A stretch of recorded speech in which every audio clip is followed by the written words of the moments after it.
আমি এরকম ভাবে ৭২,০০০ বার দেখেছি, জোরে বলুন সুবহানাল্লাহ। এটা উদিত থাকতো ৭০,০০০ বছর, অস্ত থাকতো ৭০,০০০ বছর, এটাকে দেখেছি আমি ৭২,০০০ বছর। উদিত হলো ৫০৪ কোটি বছর, অস্ত ৫০৪ কোটি বছর, এই ৫০৪ আর ৫০৪ হলো ১,০০৮ কোটি বছর, জোরে বলুন সুবহানাল্লাহ। তাও দুনিয়ার হিসাবে নয়, দুনিয়ার ১,০০০ বছর আসমানের একদিন, আসমানের হিসাবে নবীর নূর মুবারককে আল্লাহ ১,০০৮ কোটি বছর রাখছে, বলেন সুবহানাল্লাহ।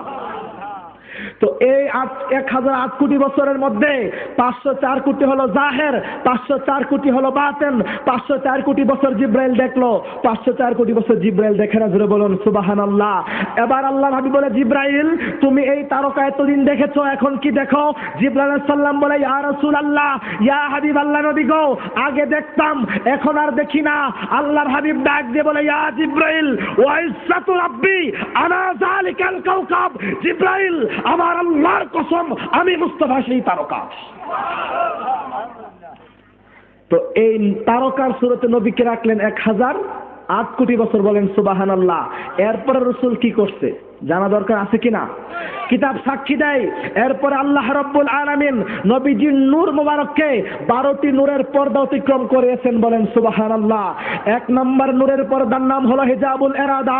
হিজাবুল ইরাদার মধ্যে নবীর নূর মুবারককে রাখলেন ১২,০০০ বছর। হিজাবুল মাসিয়তের মধ্যে নবীজির নূরকে রাখলেন ১১,০০০ বছর। হিজাবুর রহমতের মধ্যে নবীজির নূরকে রাখলেন ১০,০০০ বছর। হিজাবুল কারামতের মধ্যে নবীজির নূরকে রাখলেন ৯,০০০ বছর। হিজাবুল সাআদাতের মধ্যে নবীজির নূরকে রাখলেন ৮,০০০ বছর। হিজাবুল হেদায়েতের মধ্যে নবীজির নূরকে রাখলেন ৭,০০০ বছর। হিজাবুল ফজলের মধ্যে নবীজির নূরকে রাখলেন ৬,০০০ বছর। হিজাবুল মান্নাতের মধ্যে নবীজির নূরকে রাখলেন ৫,০০০ বছর। হিজাবুল লুৎফের মধ্যে নবীজির নূরকে রাখলেন ৪,০০০ বছর। হিজাবুল করমের মধ্যে নবীজির নূরকে রাখলেন ৩,০০০ বছর। হিজাবুল এনায়েতের মধ্যে নবীর নূরকে ২,০০০ বছর।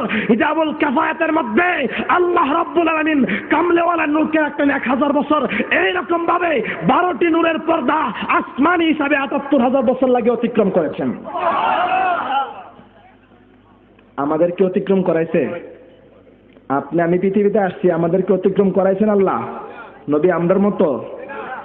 এক একটা পর্দার মধ্যে এক এক ধরনের তাসবিহ আমার নবী পাঠ করেছিলেন, সুবহানাল্লাহ বলেন। সেই নবীজিকে ১২টি নূরের পর্দা অতিক্রম করানোর পরে ৪৯টা নূরের দরিয়া অতিক্রম করাইছেন, বলেন সুবহানাল্লাহ। মাওয়াহিবুল্লাহ দুনিয়ার মধ্যে ইমাম কুস্তালানী এই হাদিসের ব্যাখ্যার মধ্যে লিখতেছেন, আমার নবীজিকে ৪৯টা নূরের দরিয়া যখন অতিক্রম করাইলেন, দরিয়াকে আরবিতে বলা হয় বাহরুন। বাহরুন শব্দের অর্থ হলো দরিয়া, বলেন সুবহানাল্লাহ। আমার নবীজিকে যে ৪৯টা দরিয়া অতিক্রম করাইলেন, সেই দরিয়াগুলা কি? বলে দরিয়াগুলা হলো বাহরুল ইজ্জত, বাহরুল আজমত, বাহরুল কুদরত, বাহরুল জালাল, বাহরুল জামাল, বাহরুল কামাল, বাহরুল খাউফ, বাহরুল ইয়াকিন, বাহরুল নূর, বাহরুল তাওয়াজ্জু, বাহরুল মুহাব্বত, বাহরুল ইলম, বাহরুল আকল, বাহরুল শাফা, বাহরুল রাজা, বাহরুল শাকা, বাহরুল নূর, বাহরুল রহমত। চিৎকার দিয়ে বলুন সুবহানাল্লাহ। আমার নবী সেই বাহরুন, সেই সমুদ্রগুলাতে অসংখ্য অগণিত বছর প্রভুর প্রেম খেলানোর পরে আমার নবীর নূর মুবারক সমুদ্রগুলো যখন পাড়ি দিয়ে আসলেন, নবীজির নূর মুবারক থেকে জাতে বাবরকত, নবীজির দেহ মুবারকের যে নূর, সেই নূরে যখন আমার নবী ঝলকানি দিলেন, আমার নবীর নূর মুবারকের ঝলকানিতে রব্বুল আলামিন লক্ষাধিক নবী রাসূলের নূর পয়দা করলেন। এই জন্য কিতাবের নাম হলো মুহাইয়িরুল উকুল ফি বায়ানে আওসাফি আকলিল উকুল। খাজা আব্দুর রহমান চৌরবি মজমুআয়ে সালাওয়াতে রাসূলের মধ্যে উল্লেখ করেন, আল্লাহর হাবিব ইরশাদ করেন, কুনতু কানজান মাখফিয়ান ফাহাবাবতু আন উরাফা ফাখালাকতু খালকান সাম্মাইতুহা মুহাম্মাদান। আমার আল্লাহ বলে, আমি একা ছিলাম, আমাকে কেউ চিনতো না, আমাকে কেউ জানতো না, আমি গুপ্ত ধনভাণ্ডার ছিলাম। ফাহাবাবতু আন উরাফা, আমি প্রকাশ হওয়ার ইচ্ছা করলাম। ফাখালাকতু খালকান, আমি আমার বন্ধুর মাহবুবের খলক সৃষ্টি করলাম। সাম্মাইতু, আমার আল্লাহ বলে আমার বন্ধুর নাম অন্য কাউকে রাখতে দেয় নাই। সাম্মাইতুহা, আমার বন্ধুর নাম আমি নিজে রাখলাম মুহাম্মদ। চিৎকার দিয়ে বলুন সাল্লাল্লাহু আলাইহি ওয়াসাল্লাম। লাম ইয়াকুন মাহু শাই, আল্লাহর সাথে শাই বলতে কেউ ছিল না। উপর নাই, নিচ নাই, চাঁদ নাই, সূরজ নাই, আসমান নাই, জমিন নাই, পাহাড় নাই, পর্বত নাই, আরশ নাই, কুরসি নাই, লৌহ নাই, কলম নাই। তখন আমার আল্লাহ তার হাবিবকে সৃষ্টি করেছেন, জোরে বলুন সুবহানাল্লাহ। তো যখন নবীকে বানাই তখন তো নবী মাটি ছিল না, তাহলে মাটির নবী বলবেন কিভাবে? বলার কোনো সুযোগ আছে? আরো জোরে বলুন, নবীকে মাটির নবী বলার কোন সুযোগ আছে? এবার আসুন, কিতাবের নাম জুরকানি শরীফ, কিতাবের নাম মাদারিজুন নবুওয়াত, কিতাবের নাম শাওয়াহিদুন নবুওয়াত, কিতাবের নাম হলো ওহাবিদের গুরু ঠাকুর লিখছে, কিতাবের নাম হলো শুকরে নিয়ামত আশরাফ আলী থানভী লিখছে। এই কিতাবের মধ্যে আছে যে ये बात मशहूर है कि हमारे आका सल्लल्लाहु अलैहि वसल्लम की कोई साया नहीं था, इसलिए मेरे हुजूर शेर आपा नूर है। আশরাফ আলী থানভী প্রথম জীবনে ভালো ছিল, এজন্য তিনি লিখতেছেন এই কথাটা মশহুর, আমার নবীর কোনো ছায়া ছিল না। কেন ছিল না? বলে इसलिए कि हमारे हुजूर शेर आपा नूर है, नूर थे, আমার নবীজি পা থেকে মাথা মুবারক পর্যন্ত নূর ছিলেন। শিফা শরীফের মধ্যে লিখতেছেন লাম ইয়াকুন লি সাকসি সাল্লাল্লাহু আলাইহি ওয়াসাল্লাম জিল্লুন ফি শামসিন ওয়ালা কামারিন লিআন্নাহু কানা নূরা।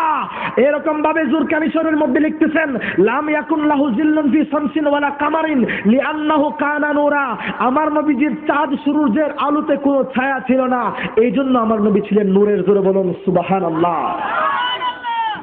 ওয়াহাবিরা যারা কাফের, আমার নবীর দুশ্মন, তারা ওয়াজ করে নবীজির এই জন্য ছায়া ছিল না, নবীজির উপরে যেহেতু মেঘ ছিল, আর মেঘের কারণে নবীর উপর রোদ লাগে নাই, রোদ লাগে নাই বিধায় ছায়া পড়ে নাই। জোরে বলুন না নাউজুবিল্লাহ। তাদের গুরু ঠাকুর হচ্ছে আমারে উপর शेर आपा नूर है, हमारे हुजूर शेर आपा नूर है। তারপর যে লিআন্নাহু কানা নূরা, নবীজি ছিলেন নূরের, এই জন্য কোনো ছায়া হইতো না। জোরে বলুন না সুবহানাল্লাহ। তারপরে আরেক দল মানুষ বলেন যে जिसको नाम मोहम्मद या अली है वो कोई चीज पर मालिक ও মুখতার নেহি, যার নাম মোহাম্মদ অথবা আলী তারা কোনো কিছুর মালিক না। জোরে বলুন নাউজুবিল্লাহ। তো মালিক ও মুখতার নেহি, এবং কোনো কিছুর ইচ্ছাধীন, কোনো কর্তৃত্ব নাই। জোরে বলুন নাউজুবিল্লাহ। কথা বলেন, আমাদের নবী কি মালিক কি মালিক না? বেহেশতের মালিক আমার নবীকে আল্লাহ বানিয়ে দিয়েছেন। আমাদের রসুল বেহেশতের মালিক কি মালিক না?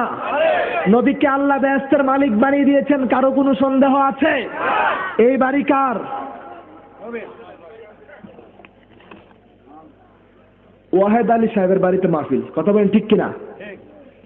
তো আল্লাহ বলে লিল্লাহি মা ফিস সামাওয়াতি ওয়াল আরদ, আসমান জমিনের যা আছে আল্লাহর, কিন্তু আমরাও বলি আমাদের বাড়ি ঘর। কথা বলেন ঠিক কিনা? আমাদের বাড়ি, আমাদের গাড়ি, আমার ঘর, আমার বিবি, আমার সন্তান, আমরা আমার শব্দ ব্যবহার করি কিনা? সবকিছু আল্লাহর সেটাও মানি, আবার আমার সেটাও মানি। তাহলে এটা কিভাবে সম্ভব? বলে নয় নয়, আল্লাহ হাকিকতের মালিক, আমাদেরকে মাজাজিয়তের মালিক বানিয়ে দিয়েছেন। তো আসমান জমিন আল্লাহর, বাড়ি ঘর আবার আমাদের হয় কিভাবে? এটা যদি বুঝে আসে, বেহেশতের খালেক আমার আল্লাহ, মালিক হলো নবী মুহাম্মদ মুস্তাফা। চিৎকার দিয়ে বলুন সুবহানাল্লাহ। এজন্য আলা হযরত বলেন খালেকে কুল ने आपको मालिके कुल बना दिया, दोनों जहां आपको कब्जा व इख्तियार में। या रसूल अल्लाह, কুল জাহানের সৃষ্টিকর্তা আপনাকে কুল জাহানের মালিক বানিয়ে দিয়েছেন, दोनों জাহানের মধ্যে আপনি নবীর কর্তৃত্ব রয়েছে। জোরে বলুন সুবহানাল্লাহ। ইমানদার ভাইরা, নবীর